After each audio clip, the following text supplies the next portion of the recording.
Hello one and all, welcome to Unboxing. I'm your host, Ian the Machine. And I'm Iva Jankovic. And today we're gonna be together with our special guest, unboxing the future of Berlin.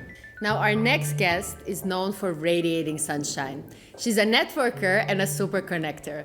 By education, she's an actress that took her craft further to help people communicate better their ideas, their personal selves. It's easy to say she coached probably more than thousands of startups, and you could call her a human database of pitch decks.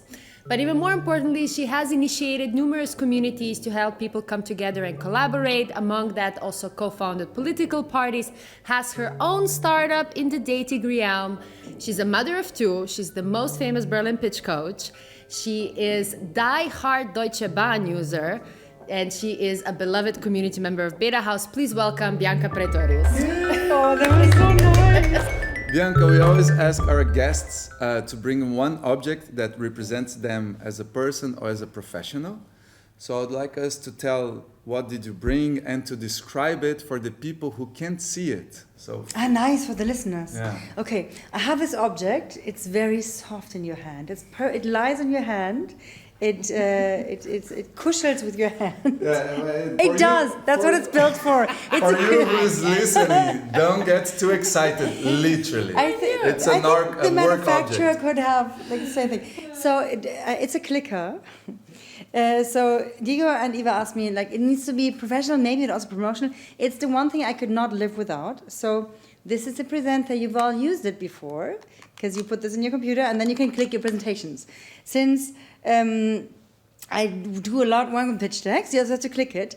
But I by now have this fond emotional relationship to it because that's the thing that you hold on to. And then also it's almost like a remote control for the things that should happen in the world. So when I communicate, I usually want only to have a conversation with a PowerPoint deck, and I can click because now this happens. So it's like my little gun of now you should think this and all this. So it's like a I love scepter. the concept.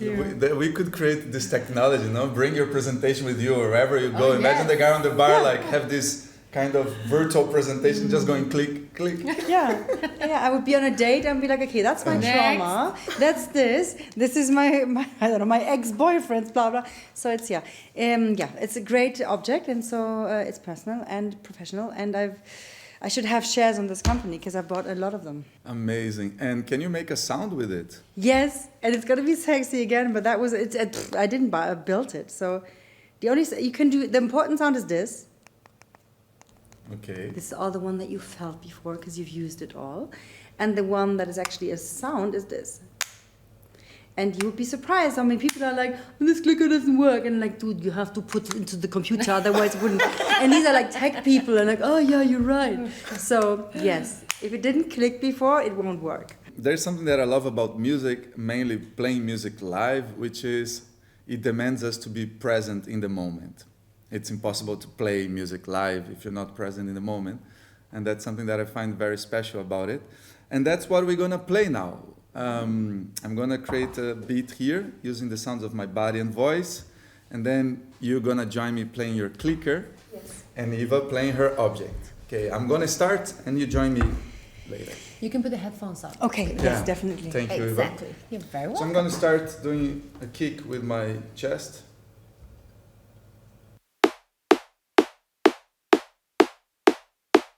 Let's bring some clap.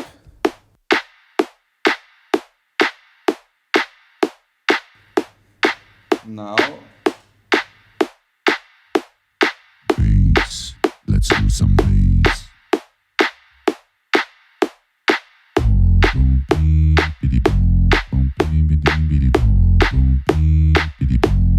Are you ready? Repeat that?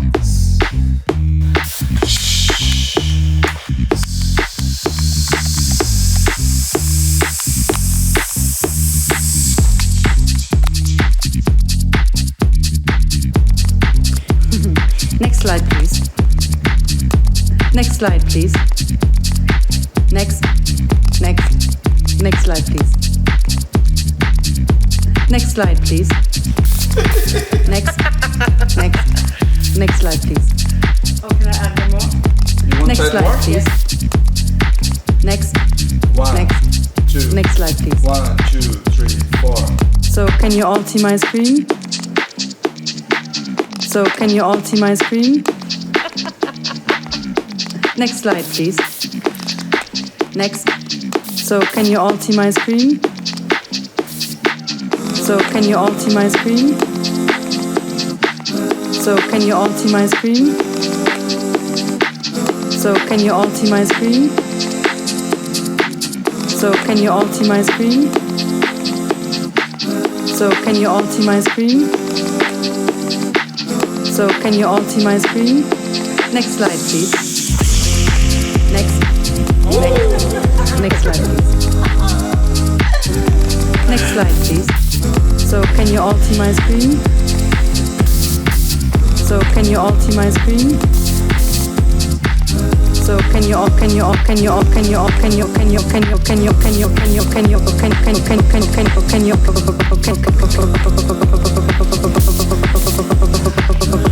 Let's go for the end. 1, 2, 3, 4. Amazing! That's so big a house to do that. It's very Berlin. Very Berlin. Well, that was a very nice way to start. Very good energy. So, Bianca, you are originally from Frankfurt. What brought you to Berlin first time when you came here? Ooh la la. So like every other German kid that flees their cool but a little bit too boring cities, I felt I had to leave. I was 23 and I really wanted to become an actress. And so I went to every German-speaking acting school in this German-speaking region, at least twice, to rehearse and to audition there. And I got rejected at every single school. And so I got then accepted at one in Berlin, a little small school. And so I wanted to study acting and do theater and arts. And back then, it was like the theater city, 2008 that was. That's why I came here. Okay, so for studies. For moving, I wanted to live here, and so I hoped that I would study in Berlin. So everybody else too. It was the seat of theater, is not anymore? Ooh, no. I would say this was before it was international. It was still cool to have it was like people would speak German and French maybe. It was 2008. And so because, back then the wall just fell. It fell 18 years ago, but it just fell. You had these double cities, 2 theaters, 2 operas, 2 everything. And this is why it was really the space of arts and theaters and deutschsprachiges Theater. And so I guess it's still, compared to Germany, I guess it's still, but now it's so much more than that. Yeah. But back then, it was just that. Oh, but we're going to get into that. But Yes. before we get into that, was that the first time you came to Berlin? Or what was your first experience of visiting Berlin, maybe when you were a child? Oh yeah, the first thing was when I was 18, we went on Klassenfahrt here. And I thought, it's pretty ugly and big streets, and so I didn't really like it. But then people said it's very cool. I really also just wanted to be in a cool place, and that is why I moved here. Oh wait, you said you were 18 for this class, with the school, right? But did you already go out then? Was that already a thing in Berlin? Or? Yes, we went to this club on Kurfürstendamm, Studio 54 or something like it's called. Okay. Because it was, I think there was just probably tourists and prostitutes club, I think. That was and bunch of 18-year-olds from West Germany. Exactly, yeah, there was, Okay, yeah, nice. It was not Okay, very... pretty cool. I did fall. So Diego has 2 questions that he has to ask, and it's a great question Yes, to ask please. every guest. So Diego. Tell us one thing you don't like about Berlin. Oh, to one thing? Choose the worst.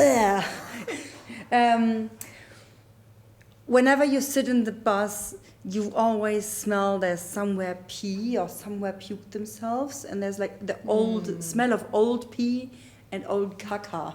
It's always very present in the BVG. That's something I don't like. But if it seems like you have more, you want to share another one. It seems like you need to put it out. Because like part of me feels really guilty of saying that because like these people like the. Don't worry, we're gonna go to the good part. So Okay. So put another one. yeah, because of course you should feel sorry, and I do, but it's also really disgusting. And then you sit there, and then today I took the bus, and it's like, oh, did I sit in a place? Will my clothes afterwards smell like pee? And so that's one thing I really dislike about Berlin. It's still a really ugly city. I mean, let's face it. It's really like most of the buildings are really shitty and ugly. And so you don't go out and be like, oh, I love this place. This never happens. And so you're always like, I hate this place. Then you meet the people like, oh, no, I do love the place. But it's always the humans. So. And what do you love about Berlin? Yeah, the people. The people who are trapped because they're all fleeing their boring places all over the world. There's apparently boring places in every country on this planet. So that's fun. What I also hate, so people often are transitioning here. So when I was moving here, then you have your first international friends, and then you meet people from New York, and they live here, and then your friends, and then of course they start saying, I can't grow my roots here, and then they leave again. So you're the German, you're stuck here.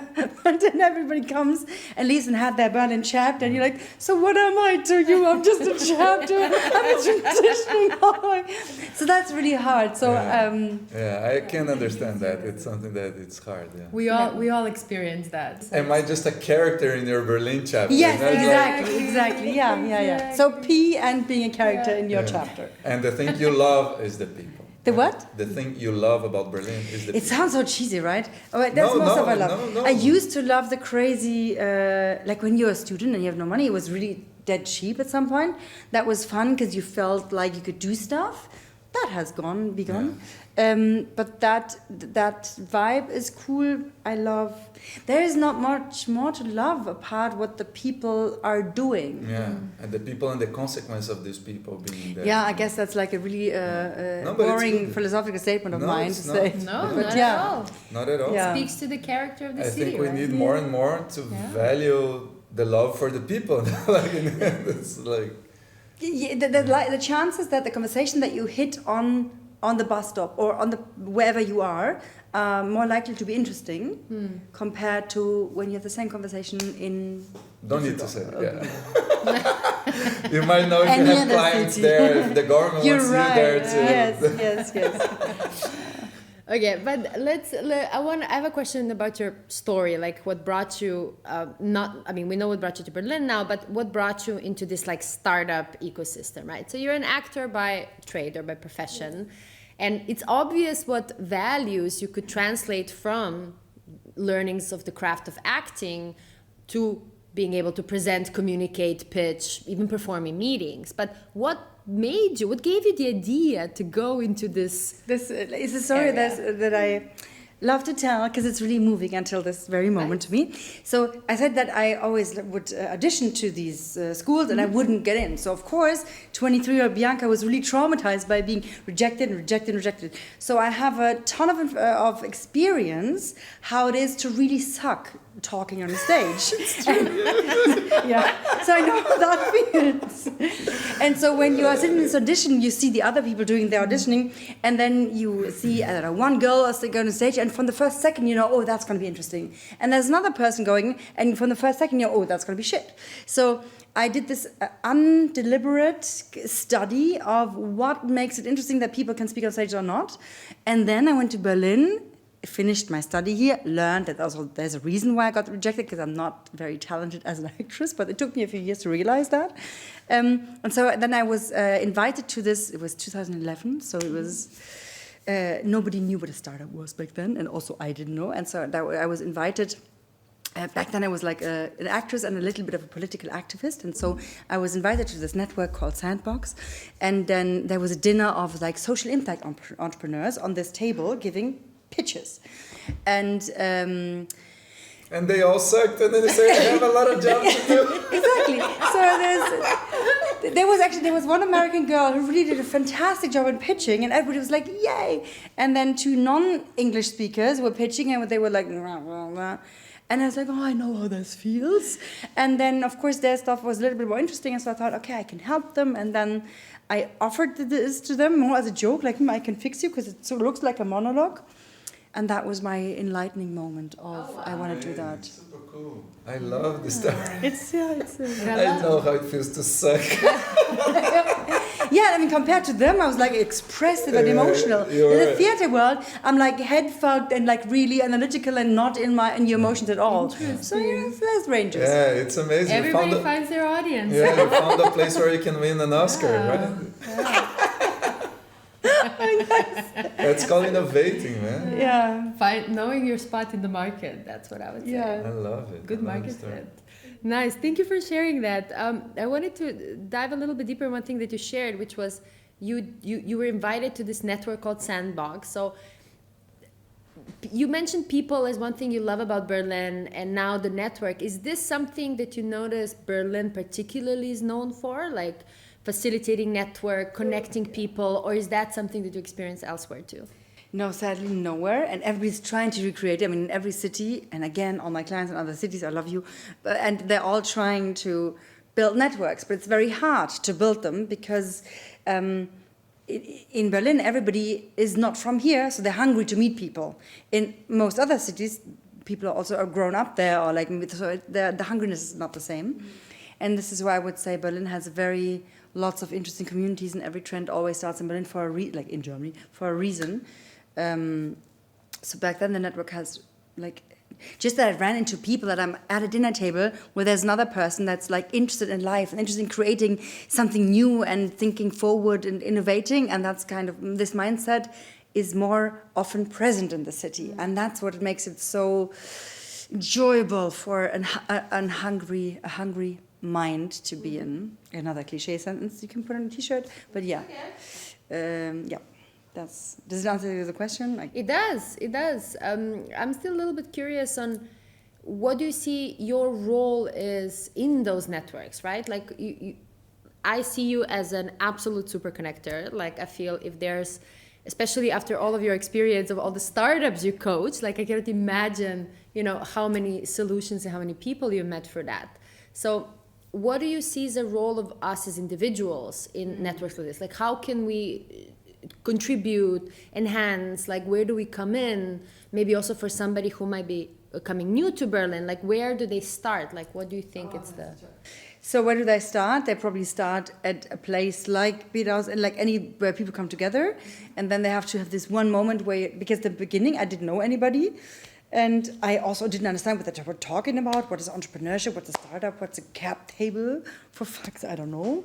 And so this is something that is hard at the beginning, but then it's okay. My role, I guess, over the years in networks is because the quantity of people, like my job is I see an hour with a startup and then the next startup and the next startup and the next startup for like days. Mm-hmm. And so it's so often that I get a glimpse of a person and a glimpse of an idea that my imagination, and like I love people, I'm like very easily inflammable for like good stuff. So when I see them, like, you're great. Hi, you should talk to this person because they're also great. Sometimes I put them together and they're like, I don't know, and this person was really boring. I'm like, how can you find them boring? This is so interesting what they're doing. So I did over the years realize that I'm a little bit more enthusiastic about some topics than others are. But this naivety and this lack of really knowing the depth of this person makes it very easy to say, should put this and this together. You should talk, enjoy. So I guess that's what a natural thing that happened in my role as a connector. And I would say I do this, I would never put in my LinkedIn, I'm a super connector. I would never put a word on it because I think it makes me cringe. But I love it because it's something that's really natural, like coming from you. And I feel it's also something where you're not connecting for the purpose of gaining any benefit from that, but just from a pure desire of maybe something more, providing value for somebody else. Maybe nothing happens, also fair, but if something does happen, happy for that kind of going forward. Yeah. Like I'm going to come back to that when I'm going to ask you a bit more about your startup now, but before we get there, I want to drill you down a little bit on all of those startups you've coached and met. Do you remember your first? Yes, I do. You do? I do. Oh Yeah. That first is like, so on this dinner, so the first the first one-on-one coaching I had with Espen. His name was Espen, and they did something that was way too early for that time. It was an app that would do an audio, basically an audio radio app with beautiful. Danielle did this design. It's a beautiful designed acoustic radio for reading out your Facebook feed and all the news, so that you can consume it over your ears and not over your eyes. Oh wow! Something like this was back in 2011, way before anybody knew what a podcast was, which is also where they failed, because nobody used it back then, because we were like, oh, I have a screen I can look at. And he is, I think, from the Nordics, he is, and so he's not like the most bam person. And then we put, I had this little office, because back then I was writing plays and not writing theater critiques, and so I had this little shitty office in Köln, and then we went there, and then I made him do acting things with his, so he had to sing his pitch, he had to say his pitch with a finger in his mouth, he had to say this, so all sorts of emotional weird things, which to me was my normal tools. For him it was like an out-of-body experience that really challenged him, but it made me so happy to basically do, I don't know how to say this in English, comfort a wound that I had by being rejected and failing all these other things, and I can help him to be better on stage. And then afterwards he's like, great, that was a service, how much do I owe you? I'm like, I didn't even know what a service, I'm a service provider now. So that was really intense for me, because the arts usually don't work like a market principle, especially not in Europe. And so it was also my initiation into charging for that. Yeah. Yes. So that was, really cool. You know, it's funny when you said it wasn't the right time. I was thinking more, and now we're much more aware of the different capabilities. No, so for people who couldn't read, it would have been an amazing tool. He never approached it from that perspective. Yes, he did, but it was not they didn't have enough users, and there's not funding for that, because the time wasn't right. Not the right time. Too ahead. Yeah. Wow, very interesting. And do you know approximately how many startups? Like, how many startup pitches have you seen? I mean, I try to, because I always do accelerators. There's always not one, but 10, 12 in one day. So I counted it must have been 2,000, because there's also, big events where there's then 50 on one point, and I have 20 minutes with each. And if you do this for 10 years, you can do the maths. So it's been a lot, which also, when people meet me and be like, I remember we had the session, I don't know who you are, what your name is. But when they mention an idea about their pitch, I'm like, I remember that. So then you connect, Yeah. Do you have a black book of startups? That's one thing I really regret. What a treasure would it be if I would just have had the database, but of course I didn't. Because there was not only the database, imagine the feedback of all these people, right? No, but for the database, I feel like, soon with, if not already, with some AI assistants, you might be able something to quickly go over your email, your past calendars. Yes, because that should be. Check that out. Yeah, because it's a history of startup trends. There was a time where IoT was everything, and where 3D printing and vertical farming was the future. Yes. It's not many years ago, but it's so in the past, and so. It seems like it is, maybe because of the technology development, but as you said, it's not probably so long ago. maybe it's because of the it's definitely, it's also not dead, but it's funny how you can see, this is a 2013 topic, no, this is a 2017 topic. Amazing, truly, I remember from those times, often from my role back then in betahaus, we often booked you for many programs, many accelerators, maybe also corporate and pitch days and everything, and I just remember it would go such a professional way, come in 20 minutes, you knew exactly, straight to the point. I don't think I've ever had a chance to really get a coaching session from you, but just from listening for so many sessions, I feel like I'm using so many of your tips and tricks, and it means a lot to me. Oh, you mean so much for this ecosystem and the changes. Amazing. So I wanted to jump into another role that you play since a couple of years ago, which is you're a mother. You're a mother of two, and also your partner is also not just a pitch coach, but also an entrepreneur in itself, and you both juggle with a lot. How do you make that happen? And do you see a city like Berlin and these ecosystems around open work, new future of work, a little bit more open for this or not? So we both, I'm in a situation where both of us are freelancing, so we're self-employed, so nobody has to tell us what to be. And the latest in pandemic created it that it's all digital, which is the absolute dream for being a parent, because I can just decide I can work unshowered in my pajamas from my sofa, and it still works like that. So I realize it's a little bit of a privilege, because that's not the case for most people in Germany. How would you manage to juggle that? We fail like everybody else, because it's impossible to make it work that people are, oh yeah, our life just works easily, right? Look how it works. It doesn't, because having two entities as like parents that want to work and do things in their world and have two kids, day by day. Day by day, yeah. I remember Malte coming with your first son. I think he must have been a couple of months old. We were here in betahaus, like for beta breakfast. One of the first beta breakfasts, I think, after or this time in the pandemic when things opened up a little bit. A father coming with a son in a kangaroo. He was like taking a nap or something, and he even, I think, presented something or interacted with something. Like, it was such a beautiful moment to see that. Okay, our lives, lives change, people grow, families grow, kids are born, etc. And you can still come and be active in this professional environment. That's actually a good point, because that's something that is so normal to me. So when 2011, I think, when SoundCloud was founded, one of the first people at SoundCloud was a woman, I forgot her name, tall woman, short blonde hair, and she gave a famous keynote having a newborn in her carrier. And one of the first teams I coached was Clue, which is also in betahaus. And so from the beginning, startups from women are done with having babies doing that. So the normal, super successful founder I met, Ida and her, is having a baby in the carrier.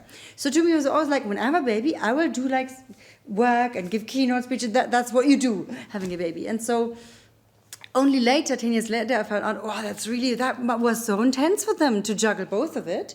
But at the same time, as a mother and as a mom, the most beautiful memories from my early kids is when I went to work and my husband would be with me. He carried the baby, then he would grab it over to breastfeed, out breastfeed, tell you what the pitch deck, why it should where, what you should do. Okay, yeah, okay, here sleeps again. Okay, then this. Okay, the pitch deck here. So, and some people were really, I don't know what to do. But in startup world, that was fine. Then I wanted this with the corporate job, and people were shocked that I would pop out my boobs. But in Berlin, in the COVID, it would be totally fine. And I think it should be totally fine. And I will always bring out breastfeeding, because it's part of it. It totally shocks me, the whole thing about breastfeeding. I find it so unnatural, so disconnected. How can we be so disconnected to be against that? You're literally feeding a life. How can that be wrong?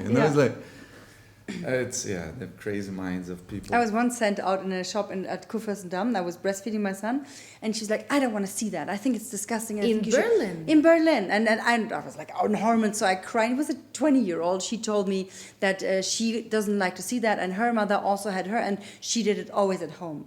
And I was like, do you know what that means? It would mean that I would be 24/7 at home and couldn't even leave the house. What's the alternative? And it really hurt me that she would just think it's the right thing to come over to me and tell me. A woman on and top. A woman. A young woman. That's crazy. In a shoe shop. Well, it wasn't even a posh shoe shop, but she wanted it to be a posh shoe shop. And so it didn't fit in that as a mom with a baby. Well, she's young. Yeah, let's that's what I told time. myself. Let's forgive her. She was young. She has no idea what she's talking about. Okay. But I think it's so important to have role models, as you said. You have a very vivid memory of the SoundCloud, early days, or Clue. The founders of Clue. I mean, they're still very active promoters and also breaking these barriers even today. And I think also you yourself, you must have also inspired many people by doing. Inshallah. Basically. I'm trying. I'm sure. I'm convinced you have. So there's another area, Bianca, that you've been active with, not just recently or in your career, but even as a young adult, so to say, or a teenager, which is politics. And could you share us more, like what passions you about politics, and what are you doing with it now? So I grew up very unpolitical. So like as a teenager, politics. And I think it started what inspired this in me. So because I was always surrounded by entrepreneurs, look at a thing and I see like, oh, that's here. This is broken. There's a problem. Let's build a solution for that so it becomes better. And so that's a really refreshing way to look at the world. And then this was 2017, and there was the beginning of the first right-wing parties in Germany again. And it was like a time where, to me, it was so obvious that this tech and future world I'm constantly surrounded with is like universes away from the political system that Germany has. And I thought, these two worlds, I mean, shouldn't be that far away, because this is the future. You guys are doing the laws, and I think you should do. And so I thought I wanted to create a political party like a startup, so design it like it would be done in 2017, and then as part of a group of 30 other people who did a digital first platform where you could co-create political parties, and you would take out this like human brand so much. It was really progressive. Sadly, it was very nerdy, because nobody cares about the design of a political party, and nobody could be enthusiastic about it. But so the fact that I saw, like, I was constantly surrounded by these corporate innovation programs. In a nutshell, there's a big old corporate that tries to survive the fact that now there's technology and the internet and digitalization, and try to innovate, somehow change. And I saw it fail and fail and innovate and fail and innovate and fail. So when there's big corporations spending millions of euros on trying to do that and don't succeed, and they have a CEO who can just say, we're doing that, how big are the chances that on a political party who's just as big, but there's no CEO and there's no money, that they for sure cannot innovate and become an agile organization? And so I thought, okay, if they fail with money and the possibility to do that, they don't even have to try.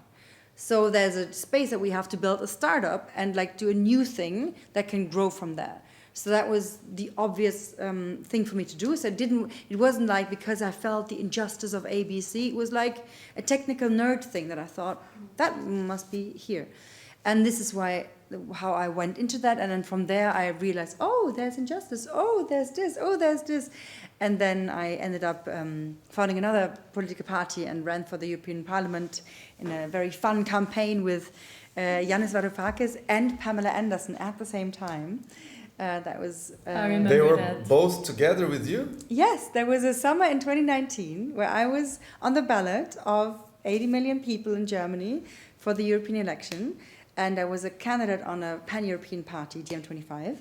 And my co-candidate was Yanis Varoufakis, who used to be the Greek finance minister of Greek. He's a professor, smart guy, and was on the ballot in Germany because he wanted to make a point to say, like, look, we all Europeans, guess what? We shouldn't do that. German interest, Italian interest, and so on.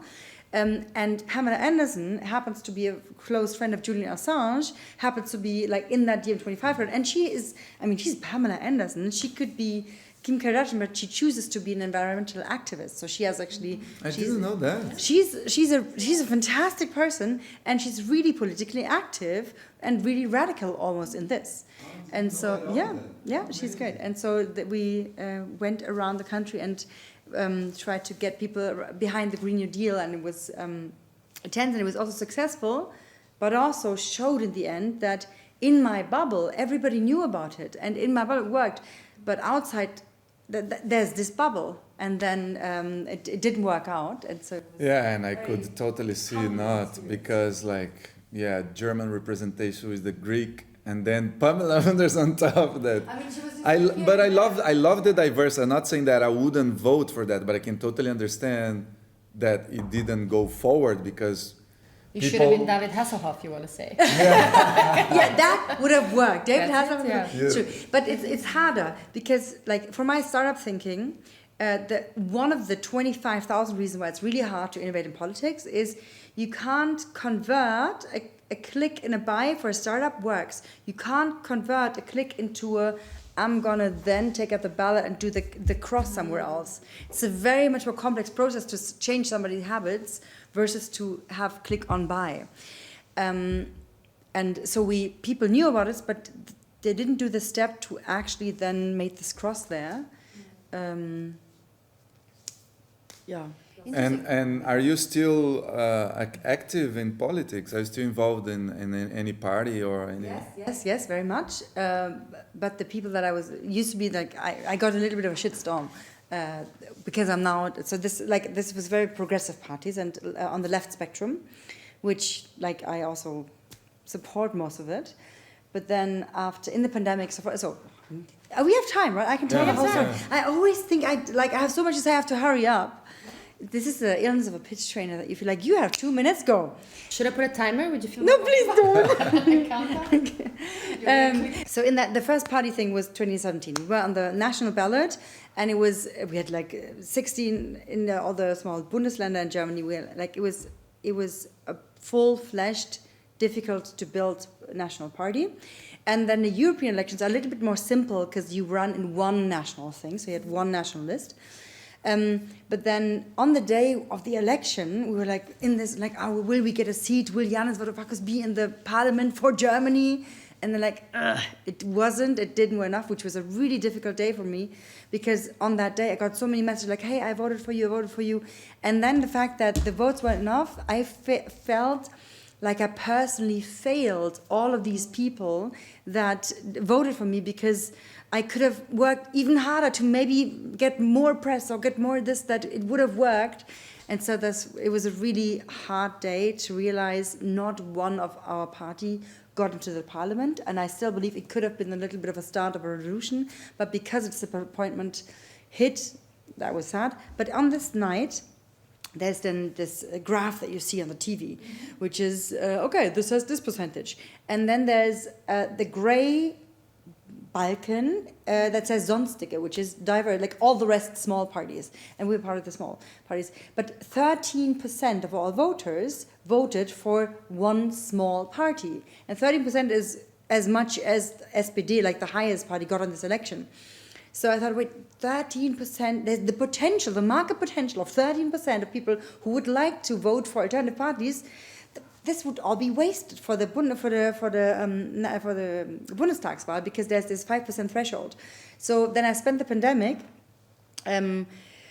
having many Zoom calls with all progressive small parties to invite to align them to build a united party that we could kind of hack the system and then unite them in a container and then still get part of the national parliament.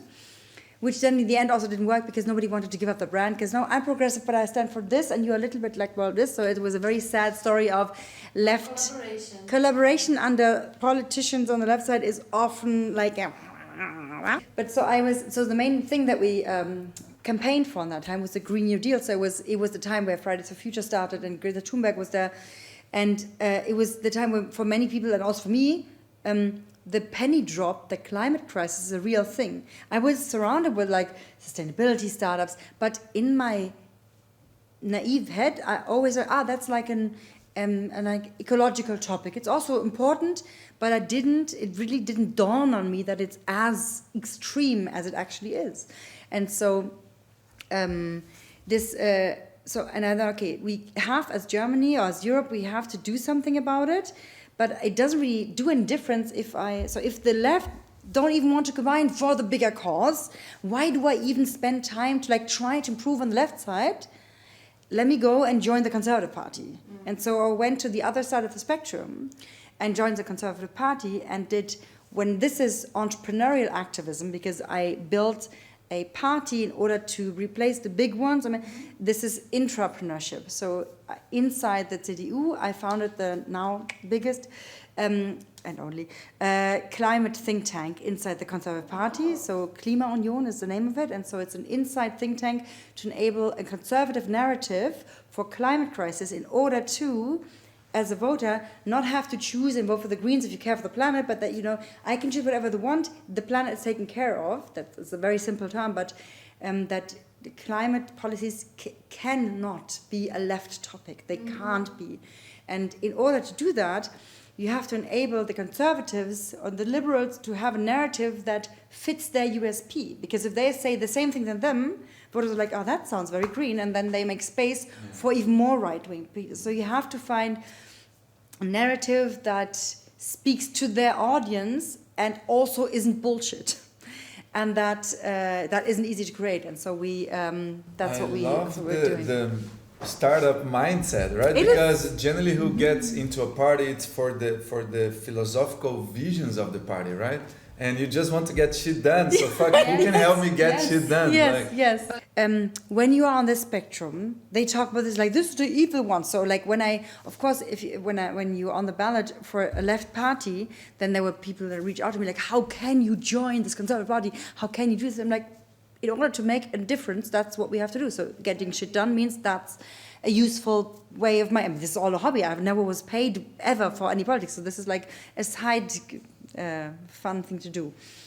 And so inside this party, of course, there's already plenty people who have like for long understood climate crisis thing, but they didn't organize and they didn't like put themselves. So in every company also you have these people who understand digitalization, but you have to organize them. So that was the good thing that I was surprised that, of course, also there's great people in there. So there's idiots on both sides, terrible idiots on both sides, and amazing people on both sides. So as like anywhere in the world. Exactly. But there's something that it really spoke to me right now, which is the importance of politics and also the role that we all need to play. Because regardless whether you're for one party or maybe you're completely agnostic, or what happens often I feel in Berlin, because many people are foreigners and feel like we have no voice and no say because our passports don't allow us to participate in certain elections, rightfully so for many reasons. In European Union, yeah, but I mean for, let's say, locally or German specific, right? So my question maybe to you would be along the lines of, what is your recommendation for people like us who chose to set our roots in the city or in Germany? We are remaining as foreigners because the current migration policies allow us to do that. But of course, many of us have families here. We also want to actively participate in creating our environment. What is your recommendation? How can we get either active in politics or actively shaping the society around us? If I would be not German and I would decide to have family here, it's super easy by now to get a German passport. I would do that because then I can actually participate in the system. If that's not an option or not something that one wants to do, which I also understand, then there's plenty of NGOs because politics per se, there's like this layer of parties and then there's this layer of NGOs that are expertise and then they feed into the parties. Not all of them have a say, of course, but there's plenty of NGOs that specifically consult political processes, and so there's so much more civic participation. And as also a non-German resident, you can very much take part in that. You will run into the problem that most of it is in German, but AI is your friend. I have pitch classes where people don't speak English or German, and they sit there with like translating apps. So even that is possible. And I think it's needed because it sounds very doomy, but like this it's very wild times and we can't afford to be like agnostic is like an illusion. You can't be agnostic. It basically means you're ignorant. Yeah, you live in the dream that agnosticism exists. Yeah, there's an option. Delulu, to say it in TikTok speech. Delulu. What I wanted to say is in one of our episodes, we talked to a guest who we also asked her about dating. And one thing that she pointed out, which also opened my eyes a little bit, I didn't see it from that perspective, but there's a lot of women today that are in senior high positions, or at least high earning, in high paying positions. And they seem to really struggle to find a partner. And of course, maybe the first thing that would pop into our mind is, well, men are not ready to date women that might be earning more. But one thing that she highlighted, which I really didn't think about, is that women are not ready to date men who are not earning the same or less. And both is true. Yeah? All of this is true. I mean, it's a really complex topic. And so, I mean, the backstory, it is that all the women, and that's entrepreneurship and businesswomen, but it also is true for like politicians, like activists. So whenever you are standing out of something, these women report back to you like, oh, I'm single, I'm single, I'm single. But it's also not something that they publicly talk about, be like, yes, I'm single because I'm just too cool for everybody. This is a very vulnerable situation to be, to not finding a partner. And so, yes, there are more women who are high earners or successful or ambitious. And that puts the men in a difficult situation because suddenly your role is different. The world tells you you have to be a provider and you have to be this and this and this. And then suddenly you're in a situation where you don't know where to put yourself. And that this makes you uncomfortable. Have all compassion for that. It's, I guess, for all the women, it must be as hard for men to do that as it is for women to have a partner that is like way shorter than them, which many women are not ready for. It's the same bullshit. But I guess because it's a reflection process, this is why I believe overall what I want to create is this second of like, why do I mind that she's making maybe more money? Maybe I don't mind. And that would be already the goal. So if this is created, then something good happened in the world. Can I tell about this app, what I'm planning? Because it's not yet launched, but it will soon. So overall, the mission is to make it, to advertise and make the idea feel sexy, to be that man of that woman. So that as, I don't know, when I was 15, feminism was like a stinky thing of like ugly people. Now you have Beyonce touring the world with the word feminism. So something happened to the reception of a concept. And so things that used to not be cool can be cool.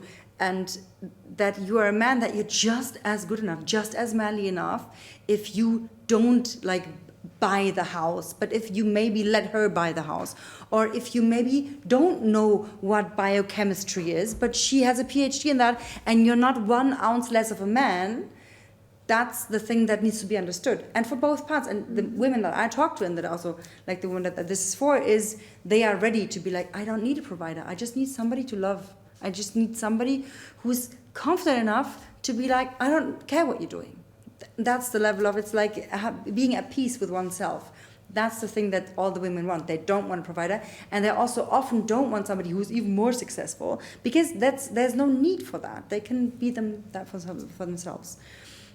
And so the big question is, how do you solve that? Like, I don't know whether this is going to be solved by that, but the way I'm trying this is it's going to be a female curated dating space, meaning that the men on the platform have to be invited by a woman that trusts them. So an ex-girlfriend, a sister, a co-worker that says, I don't know, Michael, I know him well, he's great, he's da-da-da-da-da. And so you would introduce him by a voice message to the community. And the pure fact that you don't click on something, he's cool, or describe a sentence, but you have to speak 30 seconds why you appreciate him, does two things. A, it's really a nice gift for your friend, like, this is how much I appreciate you, so you feel seen by her. And the women that meet this man feel like, okay, this is a trust thing for me, that the woman says he's a good person. So he basically gets introduced by that. And then this is the invite mechanism. And if as a man you have a problem with that a good friend of you raves about you, maybe there's a reason why you have a problem with that. And maybe this app is not for you. Yes, you want to say something? I can feel it in your body. Many things comes to my mind. The first one is when I listen the first part of it, I feel ashamed as a human being, like with the whole gender, with the whole thing, like, and all of this, like, so stupid. Like I feel we're in such a low level still as a species, as evolution. Like, she earns more money than you. Be happy. You're not gonna pay for dinner tonight. I don't know what the fuck. Like, such a small things become so big. Like, it's often not their fault. They get asked. Like, I understand. So that's the first part. The second one was laughing. Sorry to interrupt you, because you're in a very good path. It's my Latin mind, because like, I can only get with a girl inviting me. Hey, Eva, I give you $10, like, please. Oh, I give you 50. Redo I'll take it. 50 now. Yeah, and that might happen, but she would still need use her voice and her face. So I would see her face, I would see the word Iva, and then I would voice message. And that's a big threshold. The woman needs to be registered in the platform. Yes, so we force them to be existing. That's cool because then a real person register at least it's a LinkedIn dating app. That, You have to be signing up via LinkedIn because it's the only platform where there's not many fake profiles can exist. And so we're not going to show your work history, but so we know that you exist, and that way we limit that it's going to be like, okay, yeah. Maybe with that, I would love to bring it a little bit back to our beautiful city. And for the first verse, as this was kind of the first verse of set of questions, Diego has 2 beautiful questions that he asks every guest, and I'm going to invite Diego to. So, what do you think was a mistake, an important mistake you did in your career? Not having data of the startups I work with. Having shitty tech set up, I still operate on a Gmail address, and so but that's boring things. But I could have started with more order, and I would have ended up with less chaos. That often eats up my mind. But that's, is that a life? Again, future AI assistants? Yeah, exactly, probably. A big mistake, you mean in life?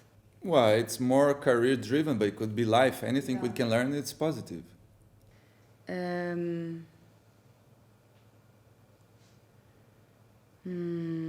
Oh shit, I should have prepared an answer maybe, but I didn't know the question for. Many mistakes, but something I can learn from. Everything I'm going to say, it sounds very cliche, as in.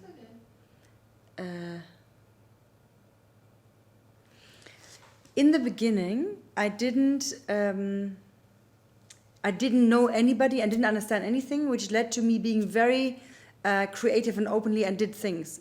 And then the more I knew, the less I could observe myself to be less courageous to jump out of that box. So I was new, I didn't okay, nothing, so I created something, this startup pitch card wasn't even a job 10 years ago.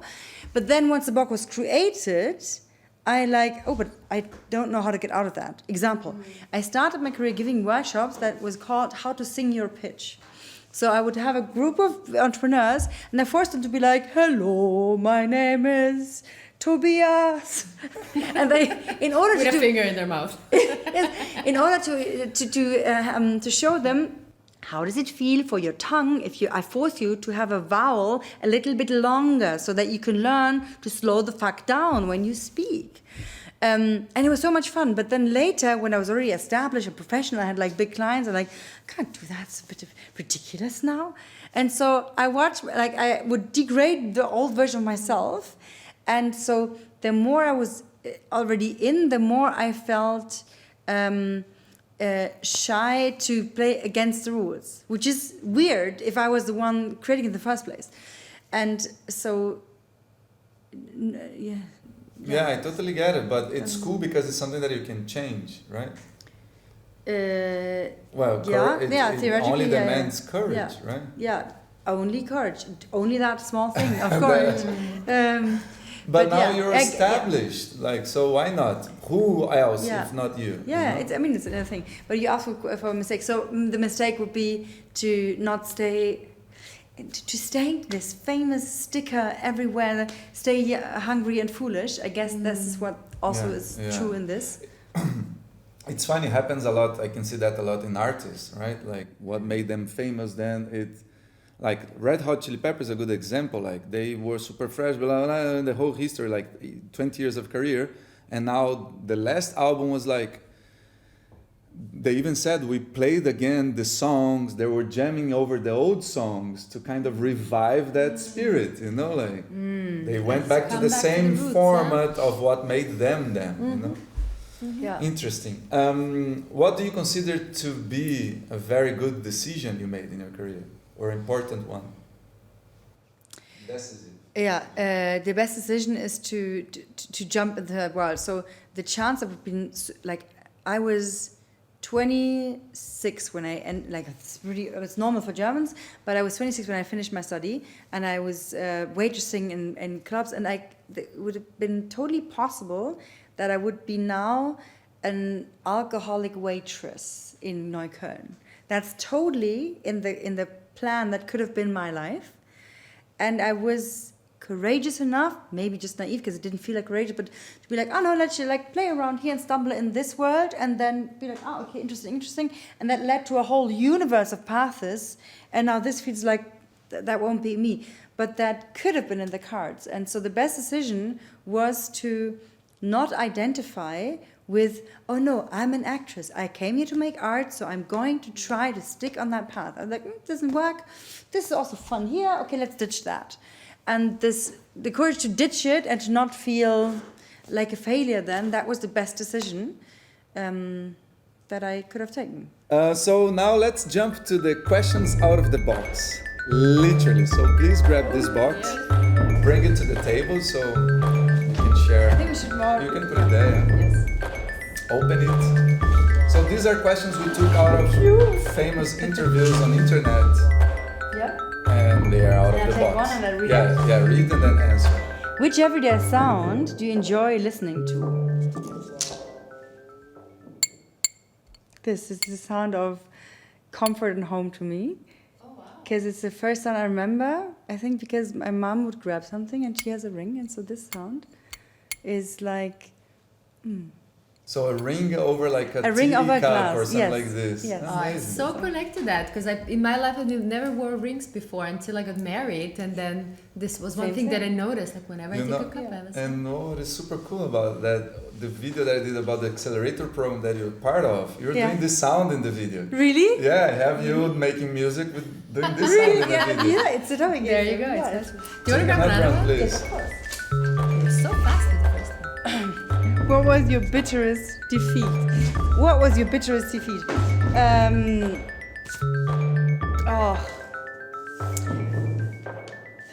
My bitterest defeat. If you prefer, we can go for internal contradictions. I mean, very bitter was that it didn't work out with the election. But like these years ago, that was like a tough day because I felt let them down. Bitter back then was like, no fucking acting school wants to have me. That's really bitter. I'm already 24, which is very old for an actress, and so I was like, that was bitter. You know what my biggest defeat is like? That my own narrative with the working mom thing totally sucks ass and doesn't work. It's like, it's a complete bullshit lie. It's so I mean, I had 2 kids and I was freelancing. I'm not taking a break, and so yes, I have these great memories of me working, baby. But this is like the one moment where it works out. But the 25 moments where I forgot to reply to emails, I forget to show up here, I forget so many things. So all my clients who had to suffer because I'm doing this working mom thing, and that was bitter to realize it's just impossible to do it.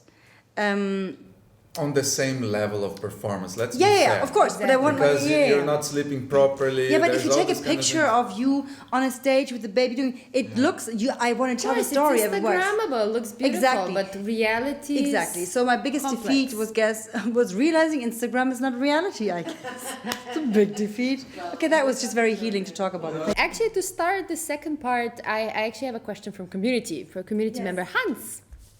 So he asks, let me read this out. Now Is this Hans? I don't know which Hans you mean, but I think so. Is this Hans? But I think I know which one you mean, yes. It's Hans. So now that real estate prices are quite high compared to Berlin 5 years ago, do you think that we will see more innovators from other parts of Germany, or will we keep on seeing most of the innovators from other countries? I guess my real question is, how do you see real estate prices influence the balance between German, non-German innovators? How does okay, yeah, I understand. So how does the balance... yeah, he's right. That's the answer. Hans, Yeah. Yeah, they want to hear. No, but I didn't get. Sorry, it was. So the prices of Berlin rising, Yeah. and so beforehand there was German innovators coming, but now you can live in Munich or in Hamburg and Berlin, same price. So there's no incentive for Germans to come. But Berlin is still dead cheap compared to London, and so people from the UK or from the US, if the next election is going to run out like we think, then there's going to be many American citizens here. So plenty of reasons why from outside they come here. So. But not many reasons for Germans to be here. That's the Berlin question. will be out-Germaned. Or not. But it was a question, was an affirmation. No, that was well. He just wanted to get you He kind of right. have a statement No, and then I'm- ask a question to affirm. Yes, I Yes. guess my question is how do you see real estate prices influence the balancing? So his question is. It's a question of how if the you see, exactly what you just explained, right? That you do see the prices of real estate becoming on the same level as other big cities in Germany, influencing the fact that it's not anymore as attractive. So what's going to happen is actually super dystopian, because you can see it right now. You have Gesetzgebung, you have laws that won't also change. So the people that are in the flats already stay. They won't be like sent out. So they will stay for a long time. You just won't move apartments anymore. But then plenty of people come from the outside, and then the contrast of the people that live here and the new ones will be very confrontational, because the contrast is so intense. And this is what will lead to even more bubbles and bubbles, so that you don't, and because of the public transport, you don't, like 10 years ago, people would use the public transport. That will be less and less, because Uber is like just normal. I take a lot of Ubers because it's just so convenient. And so I know people who stopped taking public transport. So there's almost no points where you mix with people outside of your bubble. And I think that part and that game will just be more intense and more intense. I would like not to rephrase Hans' point, but mix his with yours. So, and formulate a question. I love this It talk can be show, by the interesting. way. So, I feel like we should call Hans. yeah, it's a nice topic. It's a super nice topic that it Very wasn't. good question, Hans. Yeah, very good topic. The question was strange, but the topic is amazing. The question I would bring is, so what is left in Berlin for Germans? If they can be anywhere else and innovate, as Hans brought to the question, because here is expensive, so they can be somewhere else, what is in Berlin then for the Germans? Or the Germans in that area of innovation and thing? They have to meet the quality of the international talents, which is not always easy, because first, like, the whole thing is in English, so it starts with language and native language, which all of us are not. If the market does what the market does, then they just have to level up their game, because there's no that. And the other thing that is to do is, like, everything is still operating on German law, and German law often doesn't go very well with innovation, and those things cannot be changed from people from the outside. So it's basically they should do society infrastructure and fix that in order to let the international talents do the innovation. It's very sad. But I would say that's the extreme answer. That. So wait, because I'm not sure if I understood your answer. So you're saying that there's nothing left for Germans? No, there's no structural reason why there should be. For that, when you ask what's left for them to do, you're asking for a specific thing. To come. But they play with them, of course. Like, they all play together. So let me extend this question, rephrase. So, does Munich or the other cities you said that they can go to do in the area of innovation have the same things that Berlin has? Like, do they have the same kind of access to expat or foreign community? Are you exposed to the same things? Like, so are we saying that Munich and all these other cities are in the same level as so Berlin? When you talk about innovation of, like, new ideas being born, I think that's something that will stay for a long time in Berlin, if you look at Germany as on a map. So that stays in Berlin. What will, like, if I, from my perspective, having been so many years in this entrepreneurship, seeing different waves, there was a phase in 2011 or 2010 till 15 where every startup was digitizing something that was on paper still, or was, like, non-digitized. You could basically start a company by the idea of digitizing it. That's over. Everything is already digital. There's an app for that, and then that's over. Does German bureaucracy know this? That there is an app for that? They play in their own little Katzenjäger. Like, they don't. This is like this is untouched. Different universe, sadly. But on normal markets, so that kind of wave of entrepreneurship ideas is done. The second one is B2B. And the corporations headquarters of like big corporation are traditionally not in Berlin, but they're in Munich, the Mittelstand, and then Frankfurt. And this is a much slower, much like less shiny entrepreneurship stories, but they have to be fought. And so there you're better actually in Frankfurt and Munich because they don't take place in Berlin. So that's what there is to do in other cities. I love how Hans's question just opened the door to a few other questions that I have specifically on this topic. Like, it was a Congratulations, perfect segue. Hans. Like, Hans, you nailed He it. loves hearing that. Hans loves that. So maybe to start with a bit of a broader or like meta entry here. So you've been part of the startup bubble 10 plus years. What is something that you noticed change, startup bubble in Berlin, let's say right now, let's focus on this one, or at least Germany. What is something that you've seen change in a startup? Oh God, so much. I had a heart-wrenching conversation with another traditional player of the ecosystem a couple of weeks ago. AI will change a lot, and so the vibe of entrepreneurship 10 years ago was like you just have a few people that code in a room and they come up with something and they do a hackathon and then they're like all sweaty and eat pizza and then there's a product and then there's an idea and then you can build something and it becomes something. This whole craftsmanship of tech, that you have people that make clunky things together, is being replaced by low code, no code, lots of AI solutions. So this, the vibe of we need a garage and a few nights, that kind of isn't there anymore because you get faster to a prototype. It's more accessible. It's more accessible, and that means you need to start already higher on something that's not as rural, if you want to say that.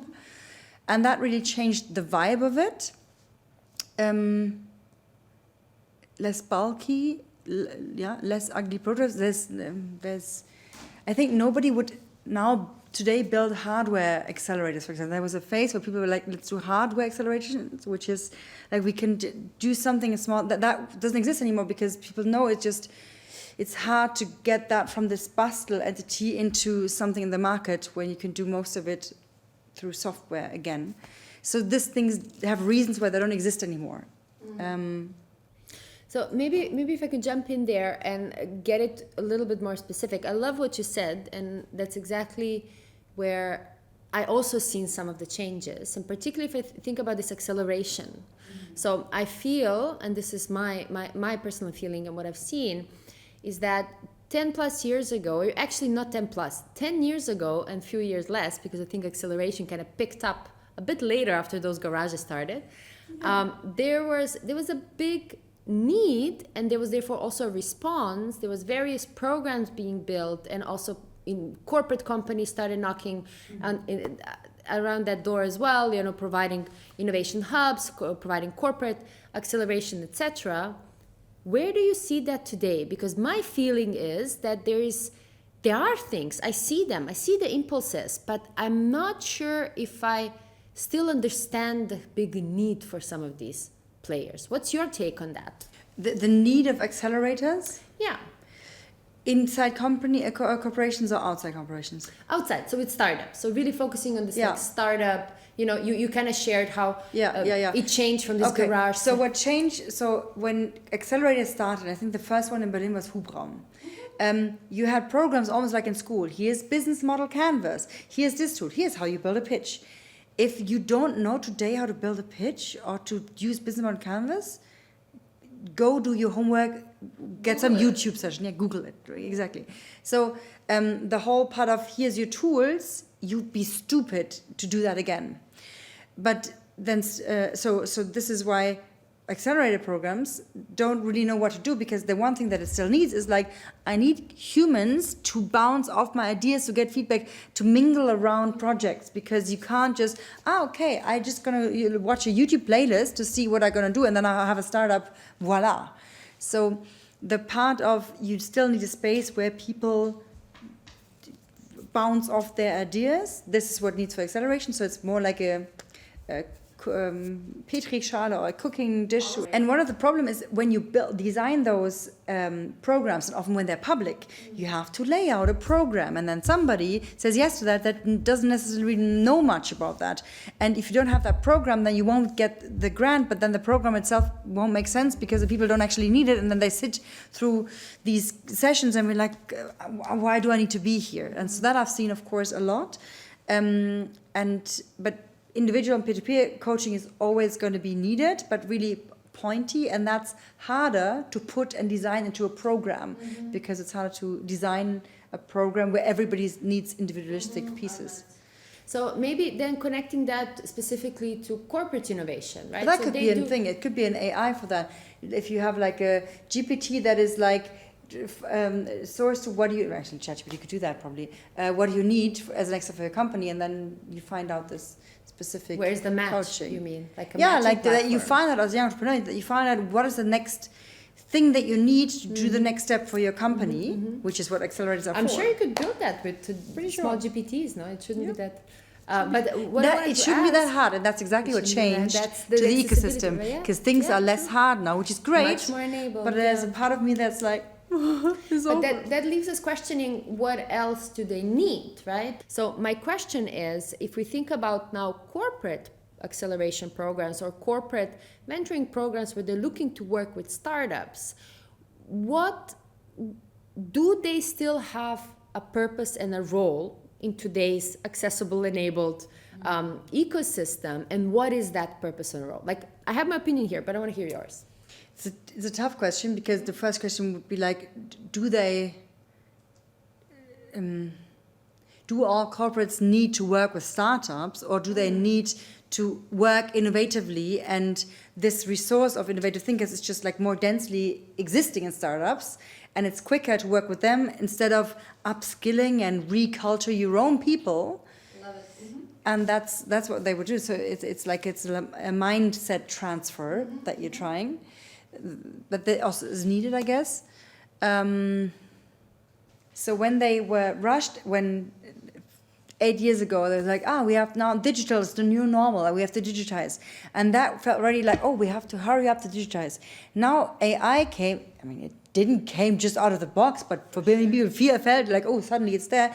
And now this rush just came 10 times faster.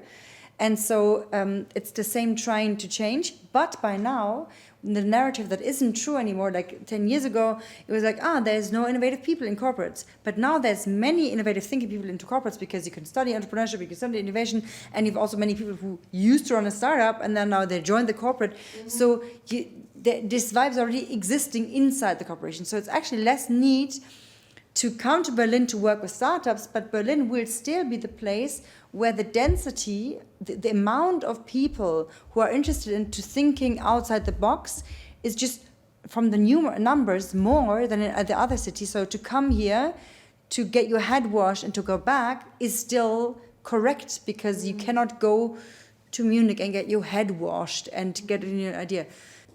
Okay. And do you think that this is the most attractive attribute of Berlin? To do that, to get inspired. Mm-hmm. It's one thing that people, when they come, still report back to me. They're like, that was actually inspirational. I think it's selling Berlin short to say it's like a big event show, because it's not. And it's also the most pain part. There was a phase where the startup ecosystem was like almost like was reused as a circus, and people would like watch like in a zoo in the co-working space, and that was disgraceful. At the same time, I understand where this came from. I understand also the need to can I just go and watch how you guys are doing it? Understood. Is it correct to say that then big corporations need innovation agencies? What is the path for big corporations then? I think they by now have many innovative people inside their companies. So, probably they need innovation agencies, but I also see them having more internal agencies by now, and having individuals joining their company and do this from the inside. So it's really internally generated innovation versus I need this from the outside. and that also is not true for every corporation. So it feels like there's a sentence saying the future is already there, but it's unequally distributed, and that's really how it feels more and more intensely, that it's all there, but then you look 2024 at one corporation that also is cash positive, and you're like, you live in the 90s, but it still works. How? So it coexists with each other. One thing I want to ask you, which is, what from your perspective does Berlin need to keep or add to its offering in order to stay relevant for future founders, not just early stage, not just young founders, but also maybe already established startups to keep coming to Berlin? Who's Berlin, though, in this question? Berlin as a city, or as an institution, as a political. As an ecosystem, maybe even broader. Like we could even answer maybe from Germany's perspective if Berlin is too narrow. I guess, I mean, the thing that would totally work, and I'm really wondering why it's not happening, you have a really terrible shortage of places to live, and the places to live also then suck, and they're too far away.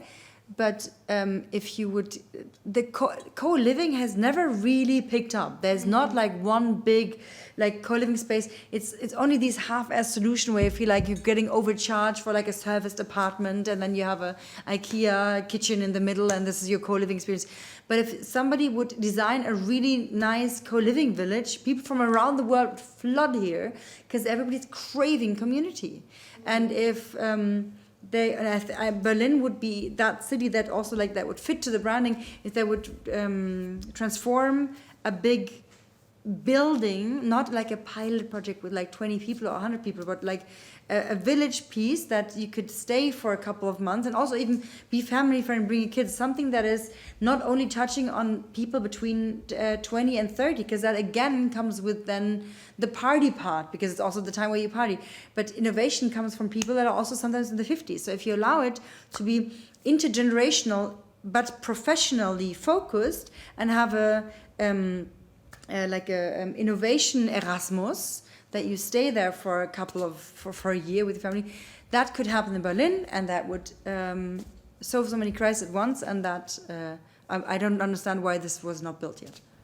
I love that. I love it particularly that you highlighted the multi-generation. I think that's one thing that it's often not thought about. Yes, we often think about the youth. It's super mainly important in the context of Berlin. Yes. Nobody can talk about startups. When people talk about this, often the young founders, and they have people in their mind who are young. But actually, many big and successful corporations are done by people in their mid-40s. It's not where you actually party. So the ideas about startups is also, it's just a young company. You might be 60, but it's a young company. So yes, you're a startup. And if you don't build and it's not feminist Vereinbarkeits talk that I'm giving, but if you don't build this in, people won't be able to come. And I guess many people from also around the world come to Europe because they understand, work conditions are kind of better here than somewhere else. So you would just feed into that feeling already if you would build more of that intergenerational innovation hubs. Love it. So Diego has 2 questions to close this verse as Not well. closing. But it's funny because what you just said feeds perfectly as an answer for my question. If you had to create an utopia to Berlin, how it would look like? I would probably take parts of Tempelhofer, not all of it, but parts of it, and build like a thing that is, so if you Google the word solar punk, it's a specific aesthetics where futures and nature meets. And whomever you show this to is like, I was told the future looks like that. And it's just very sad that architectural wise, this has nothing exists like that. I don't know why. Probably there's regulatory reasons for that. But if you could build on a green grass, this is where you could do it. I would build something like that. I would probably, I don't know what Tegel is actually, Tegel wants to be something, but I guess it's going to be on a saving plan, so it probably won't look very nice, but Tegel maybe will become that. And that's utopia. And then I would build. Okay, I can add, it's utopia, right? I can do anything. So lots of small living entities and really large, luxuriously community spaces where people are like craving to be. This is like your luxury place that you would be in, so that you have an incentive to spend time in there. Then you would have lots of care people satellites, so like floating babysitters basically, that run around, that play with kids, that so that they have care people, but they can also that they are floating. Then I would try to abandon the laptop situation, because laptop situation is it's almost like, so I would try to create. There's already the technology of like having standing desks where you have a screen where you stand and then do something like this. So places where you can interact with your technology or with your work stuff without doing this or this, because there's nothing sadder as a beautiful community space where everybody's on their laptop and their phone, because it's like, wait, didn't you come here to meet with people? And so the moment is right now here, because, I mean, let's cooperate with Meta glasses and the Apple Vision Pro, but I guess the Ray-Ban glasses are even faster, because big cooperation with that, put some money in there, force people to not use laptop but having them, so that you can start creating, this is how it could feel like to have the next a little bit less screen kind of work environment, and that would be financed through this. That's my idea. What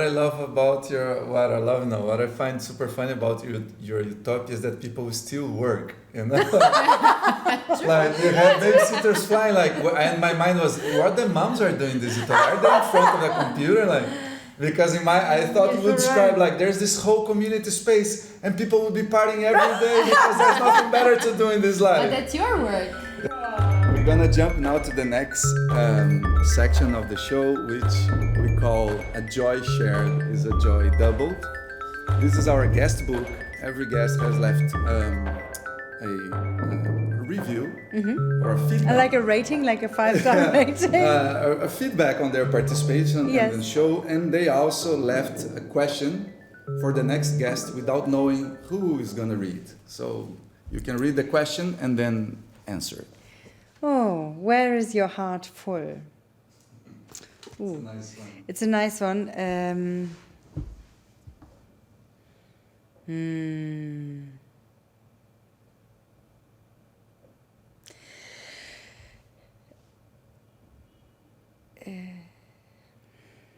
I mean, I can do whatever I want. So I'm going to give 2 questions. So my heart is full when I see. Of course, my heart is full when I'm with my family, with my kids. It's just like you cannot unchange that. If you see them, it's just like, this is so crazy that they exist. So that's my heart full. But also in a professional, like normal, just my life setting, whenever I'm in a room with women who are supporting each other and are loving to each other and are like making dirty jokes and like are so bloody relaxed that they're like fooling around with each other, that's where my heart is full. Nice. Yeah, that's cool. Cherish.d. Cool. So, Bianca, let's go to the grand finale. The grand finale. So what I would like to invite you to compose a song from scratch, and this song is going to be the soundtrack of our episode. Nice. So let's put the headphones and let's jump at it. Let's start by choosing the speed of the song. Quicker, slower? Oh, it's hard to know. I would say a bit quicker. Why not? It's free. Too much? It's too much. I think like this is okay? I like it, yeah. Now would you start with drums, bass, chords? Ooh, I can just choose? Yeah, of course. Ooh la la. Okay, I want to start with chord, violins or something like this, or voice. Voice then should be yours, maybe? Okay, but then you tell me what to say? I have to be creative. Oh. Voice. 1, 2, 3. Like wow. 1, 2, 3, 4. Wow. Wow. You tell me which sound you like. Wow. 9. Sounds like the 80s. No.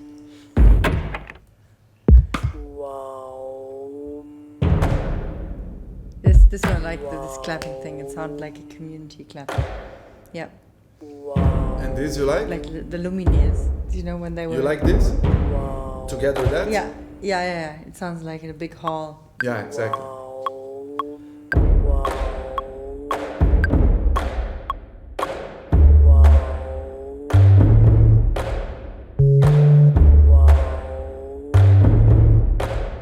And this could do it. Yeah, this one.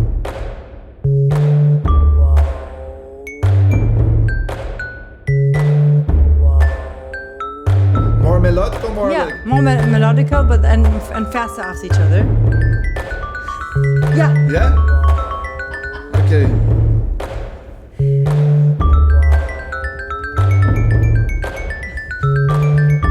I love how you knew exactly what you wanted and you went for it. Beautiful. It's a good.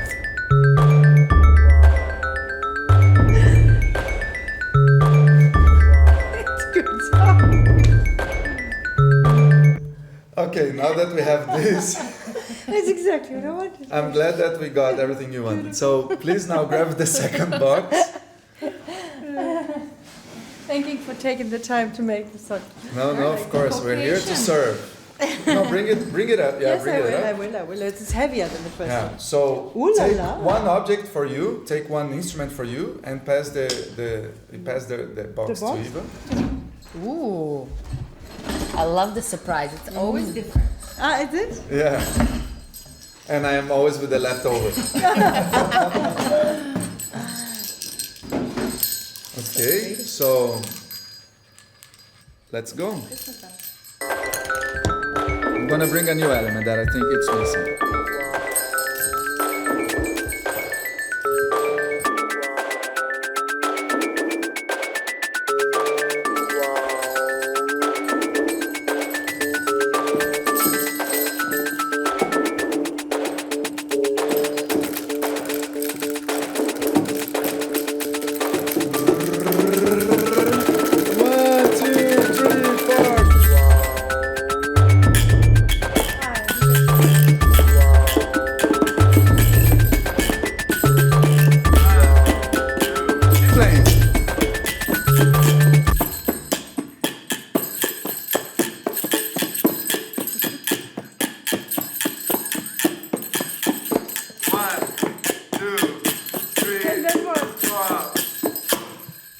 Yay! Please let's do a. Hey, that's a proper ending. Amazing. Super nice. That was beautiful. Thank you very much, My dear Bianca, you have truly rated Sunshine as I predicted you as a person. And I really want to thank you for your honest and candid answers to us, as well as sharing a lot of your personal experiences and stories. Above everything, what I draw from our conversation is that it focuses around people. It focuses around people you have met, people you have seen opportunities, and people you have connected and empowered. So I'm really excited to see where further we take the future of Berlin on this topic, and particularly I'm happy to see that when it comes to the offering for the startups and different innovators, we still have it and we can build more. So thank you for sharing and thank you for Bianca. coming. It was very nice. Yeah, thank you. It was a joy. See you in the next episode. Bye. Bye. Bye-bye.